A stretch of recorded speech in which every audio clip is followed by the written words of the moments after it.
Hey guys, Little for Life here, talking about the Vassal stuff. They're basically designed to let you summon out the Monarchs easier, as an alternative to Treeborn Frog. They kind of tried this already with Magio Sheldon, who he was basically Treeborn Frog, but he only revived himself if you tributed himself or if you tributed him for a tribute monster. And he couldn't be special summoned in other ways, and that just really killed him. Although he was a level 3 warrior, so you could search him out with Rhoda, which was nice. I tried that build out, it was not good. You had to use like double summon to get that effect off first. But these Vassals are pretty good. They already released one Vassal in the OCG a long time ago, like a year ago I think, and that was a level 4 ice one. He if your opponent controls 2 or more, you could special summon him. And yeah, that was pretty cool. Well, 2 or more spell trap cards, and it was a pretty cool card. No pun intended with the ice thing. Anyways, this guy, first one, Lucius, the Shadow Vassal. I guess he's supposed to be like a kid version of the Lucius level monsters, if you guys remember them. This thing's a level 1 Dark Fiend type effect monster, 800 attack, 1000 defense.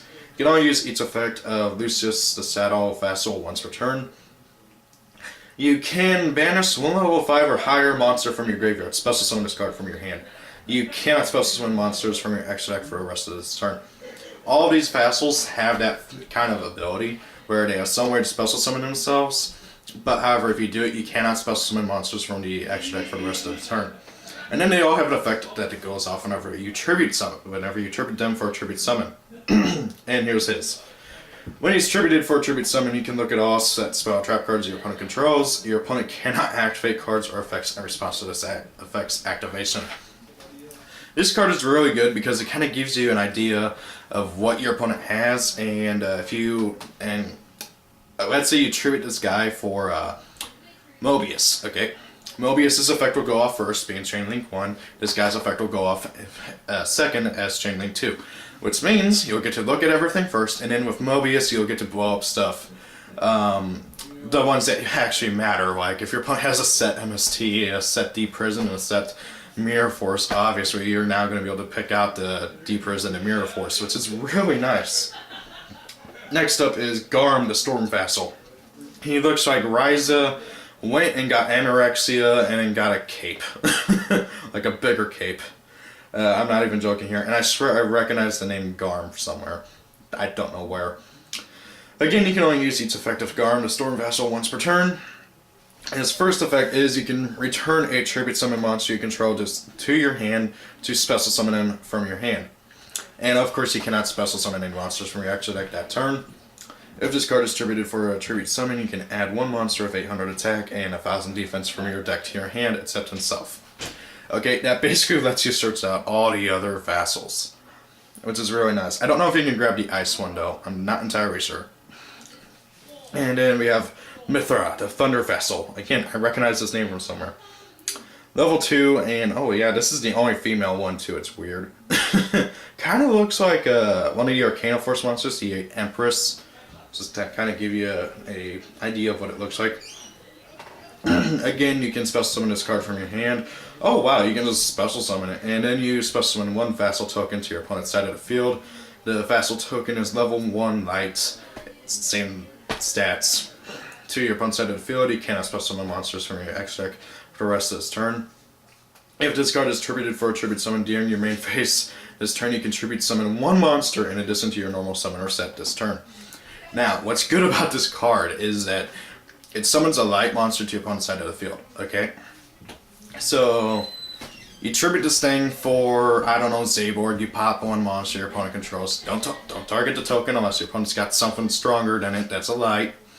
Then you use this thing's effect to be able to tribute Zaborg for the Mega Zaborg, and then you destroy the token, and then you get to get rid of stuff in your opponent's extra deck, which is really nice. Now, if I'm correct here, since it's, what level again? Level 1, if I remember right, Zaborg's Mega Form on lets you get rid of up to the number of the... Oh wait, or was it up to the difference? I can't remember, but you guys know Zaborg's effect, you'll basically just get rid of stuff in your opponent's extra deck, which is really nice. Really powerful, and of course, I believe it also does damage if... No, if you tribute a light monster, it just simply That's you pick. Next up is an Androbed of Rock Vassal. He's basically a mini Grand Morgue. Literally. Oh, whoops, it's not flying. He's level 4 Earth, Rock, Effect, Monster, 800 attack, 1000 defense. Again, his effect is you can target one face-up monster your opponent controls, special summon this card from your hand, and if you do, change that target to face-down defense. You guys see where this is going. You cannot special summon monsters, blah blah blah. If this card is tributed for a tribute summon, you can target one monster of 800 or 800 attack and 1000 defense in your graveyard, except himself, add it to your hand. Okay, so what this card basically lets you do is you special summon him, switch a monster your opponent controls to defense. Okay, tribute himself for Grand Mark, use Grand Mark's effect to pop a set spell or trap card. Well, anything really. It can pop set monsters. So your opponent's got a JD. Okay, special summon, face down, tribute, pop. Awesome. And of course, it lets you grab a another Vassal from your graveyard, which again is really nice because it just lets you do stuff. And honestly, so far I'm liking these. I kind of skimmed them earlier, but honestly, I kind of just barely read them and went straight to the field spell. Speaking of, let's try and get down to the field spell. There it is. The True Monarch Dominion field spell card. If you have no cards in your extra deck and control a tribute summon monster, while your opponent does not control a tribute summon monster, your opponent cannot special summon monsters from their extra deck. That effect alone makes this card worth running, in my opinion. Tribute summon monsters you control gain 800 attack during damage calculations when they attack an opponent's monster discard. Again, just gets better. And once per turn, you can have one monster of 2800 attack and 1000 defense in your hand. Lose 2 levels until the end of the turn.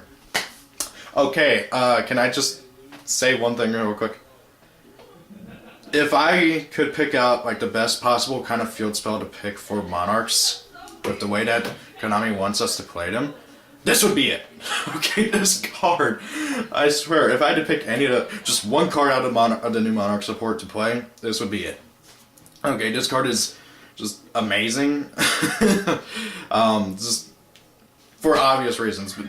Your Monarchs become 800 more powerful. That's 3200 attack whenever they attack. You get to basically tribute summon the big guys for 1 tribute instead, which again is just awesome. And then your opponent can't special summon anything from their extra deck.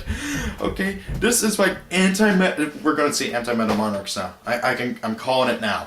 Okay, hold on to your Monarch stuff, guys, because this is just awesome. And try and pick up the Monarch spell and trap cards, because this is the way to go.